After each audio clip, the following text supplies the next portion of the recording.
Assalamu alaikum. Hello everyone, good day to you all. I'm Shahed Sharkar with you today with a new episode of Spoken English. Welcome you all at SM Learning Academy YouTube channel. I have to learn English. এর বাংলা কি হবে? আমাকে ইংরেজি শিখতে হবে। I have to go home right now. আমাকে এই মুহূর্তে বাড়ি যেতে হবে। Dear viewers, বলুন তো আজকে কী নিয়ে আমরা ভিডিও ক্লাস করব? হ্যাঁ, ঠিক ধরেছেন। আজকে আমাদের ভিডিও ক্লাসের টপিক হচ্ছে হ্যাভ টু, কারণ দুটো বাক্যে আমরা হ্যাভ টু বলেছি।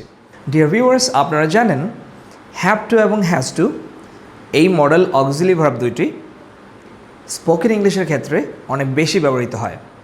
আজকে আমরা হ্যাভ টু এবং হ্যাজ টু এর বিস্তারিত ব্যবহার শেখার চেষ্টা করব। প্রথমে আমাদেরকে জানতে হবে হ্যাভ টু এবং হ্যাজ টু এর বাংলা অর্থ কী। হ্যাভ টু এবং হ্যাজ টু এর সরাসরি বাংলা অর্থ হচ্ছে করতে হবে অথবা অবশ্যই। অর্থাৎ হ্যাভ টু এবং হ্যাজ টু এর মাধ্যমে বাধ্যতামূলক কাজ বোঝায়। কোনো কাজের বাধ্যকতা বা জরুরি অবস্থা বোঝায়। হ্যাভ টু হ্যাজ টু, করতে হবে অথবা অবশ্যই। আমরা হ্যাভ টু এবং হ্যাজ টু এর মাধ্যমে বিভিন্ন বাক্য তৈরি করে শিখব। তার আগে আমরা হ্যাভ টু এবং হ্যাজ টু এর স্ট্রাকচারটি বলে নিই। শুরুতে সাবজেক্ট, তারপর হ্যাভ টু অথবা হ্যাজ টু, এবং এরপর মেইন ভার্বের বেস ফর্ম, এবং তারপর অবজেক্ট অথবা এক্সটেনশন বসিয়ে নিলেই আপনি বিভিন্ন সিচুয়েশনে হ্যাভ টু এবং হ্যাজ টু ব্যবহার করতে পারবেন। তবে বন্ধুরা, একটা জিনিস মাথায় রাখতে হবে, আপনি সকল সাবজেক্টের ক্ষেত্রে হ্যাজ টু বসাতে পারবেন না। সকল সাবজেক্টের ক্ষেত্রে হ্যাভ টু বসবে, শুধুমাত্র থার্ড পারসন সিঙ্গুলার নাম্বার যে সাবজেক্টগুলো রয়েছে সেগুলোর ক্ষেত্রে বসাবেন হ্যাজ টু। যেমন হি, শি অথবা একজন। আই, উই ছাড়া আমি, আমরা। আই, উই ছাড়া বাদ বাকি একটি অথবা একজন আছে যারা থার্ড পারসন সিঙ্গুলার তারা, সেই ক্ষেত্রে আপনি হ্যাজ টু বসাতে পারবেন। তাহলে চলুন কথা না বাড়িয়ে আমরা হ্যাভ টু এবং হ্যাজ টু এর বিস্তারিত ব্যবহার শিখে নিই। ধরুন আমি কাউকে বললাম তোমাকে স্পোকেন ইংলিশ শিখতে হবে, তাহলে ইংলিশটি কী হবে? You have to learn spoken English. You have to learn spoken English.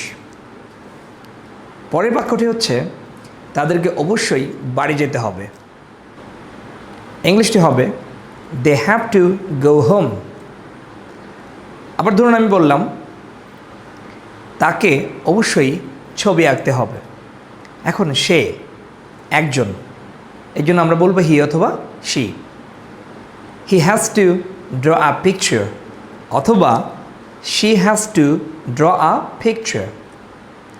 তোমাকে অবশ্যই তোমার শিক্ষককে অনুসরণ করতে হবে। ইংলিশটি কী হবে?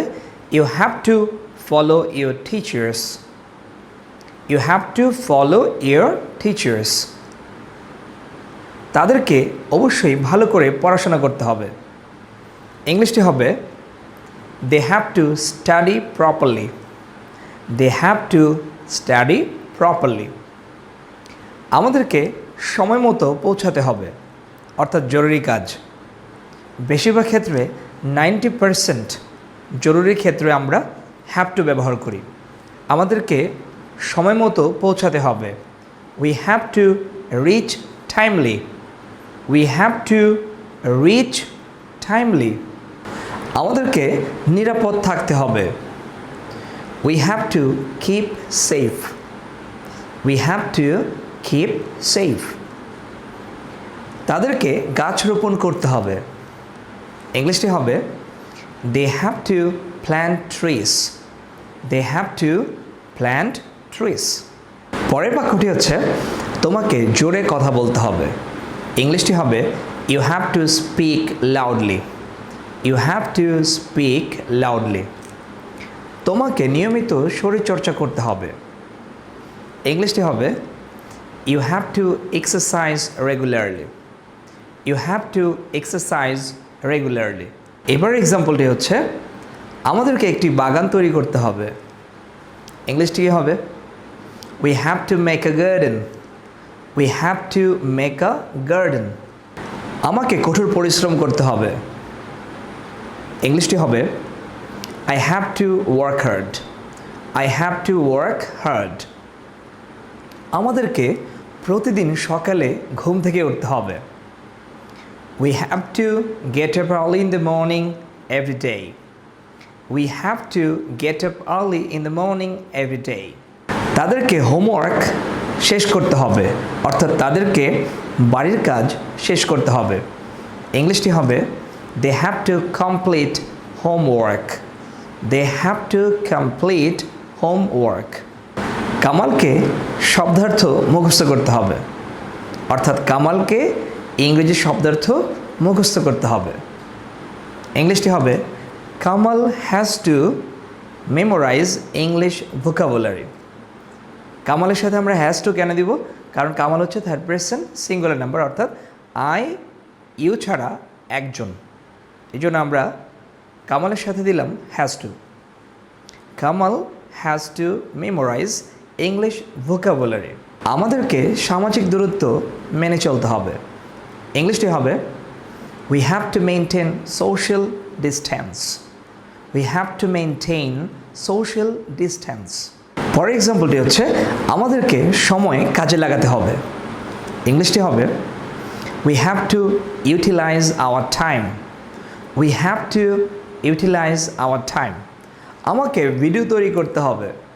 ইংলিশটি কী হবে? I have to make video. I have to make video. আমাকে আমার কাজ শেষ করতে হবে। ইংলিশটি হবে I have to finish my work. I have to finish my work. Dear viewers, এভাবে আমরা বিভিন্ন সিচুয়েশনে হ্যাভ টু অথবা হ্যাজ টুকে ব্যবহার করে বাক্য তৈরি করতে পারি। আবারও মনে রাখতে হবে সকল পার্সনের ক্ষেত্রে আপনি হ্যাভ টু ব্যবহার করতে পারবেন। শুধুমাত্র আই উই ইউ ছাড়া বাদবাকি একটি অথবা একজন আছে যারা থার্ড পারসন সিঙ্গুলার, তারা সেই ক্ষেত্রে থার্ড পারসন সিঙ্গুলারের ক্ষেত্রে বাধ্যতামূলক বোঝালে হ্যাজ টু ব্যবহার করতে হবে। আর বাদবাকি সকল ক্ষেত্রে যদি বাধ্যতামূলক বোঝায় তাহলে হ্যাভ টু ব্যবহার করা যাবে। আশা করছি ব্যাপারটা বুঝতে পেরেছেন। ডিয়ার ভিউয়ার্স, আশা করছি ভিডিওটি আপনাদের কাছে ভালো লেগেছে। If you like this video, then please make comments in the comment box. You can make some sentences by using have to or has to. That's all for today. Hope to meet you again with another interesting class in another video. Till then, take care, enjoy your time, and stay healthy, stay happy. Allah Hafiz.